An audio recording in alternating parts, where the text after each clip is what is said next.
श्री सद्गुरू ब्रह्मचैतन्य गोंदवलेकर महाराज यांचे 2 जुलैचे प्रवचन. गुरुसेवा करणे म्हणजे काय? साधनाची आटाआटी कुठपर्यंत करायची? जप, तप, नेम, याग वगैरे आपण कशाकरिता करतो? तर देवाची प्राप्ती व्हावी म्हणून. तोच देव जर आपल्या घरी आला तर साधनाची आटाआटी कशाला करायची? म्हणून साधनाची आटाआटी करण्याचे कारण नाही, नाहीतर त्याचाच अभिमान होतो आणि मिळवायचे ते बाजूलाच राहून उलट तोटा होतो. जे जे घडत असते ते माझ्या इच्छेने झाले असे समजत जा आणि त्यात आनंद माना.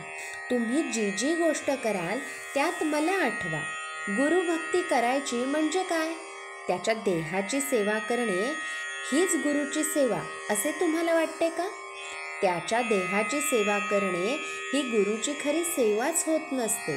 गुरु सांगेल तसे वागणे हीच त्याची खरी सेवा होय.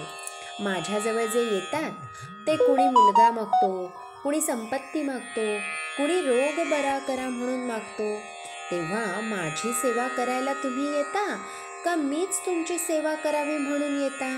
माझ्याजवळ येऊन मनुष्य देहाचे खरे सार्थक होईल असे करा. तुम्ही मागाल त्याप्रमाणे मी थोडेसे देणार नाही असे नाही, पण ते काढा घेण्याकरता गुळाचा खडा देण्यासारखे आहे. मला सर्व कळते असे माझ्याबद्दल तुम्ही म्हणता, पण ते मनापासून नव्हेच. कारण ज्याला असे खरोखर वाटत असेल त्याच्या हातून पापकर्म होणारच नाही. ज्याची वृत्ती माझ्याशी एकरूप होईल त्यालाच कळेल की मला सर्व कळते आहे. गुरुला अनन्य शरण जाणे म्हणजे इतके की त्याचे मन आणि आपले मन एक झाले पाहिजे. म्हणजे दैववशात जरी आपण गुरुपासून दूर असलो तरी मनाने त्याच्याशी संलग्न असल्यावर त्याच्यापाशीच असू. आपण आपल्या आईशी जसे बोलतो तसे माझ्याशी बोलावे. आपले सर्व दुःख मला सांगत जावे.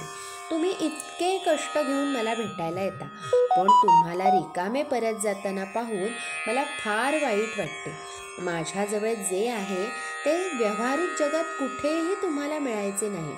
ते म्हणजे भगवंताच्या नामाचे प्रेम होय. सगळ्या प्रपंचात खरी विश्रांती असेल तर ती नामस्मरणातच आहे. ज्याला मी भेटावा असे वाटते, जो माझा म्हणवितो त्याला नामाचे प्रेम असलेच पाहिजे. नामावर प्रेम करणे म्हणजे माझ्यावर प्रेम करणे. श्री सद्गुरू ब्रह्मचैतन्य गोंदवलेकर महाराज की जय. श्रीराम समर्थ.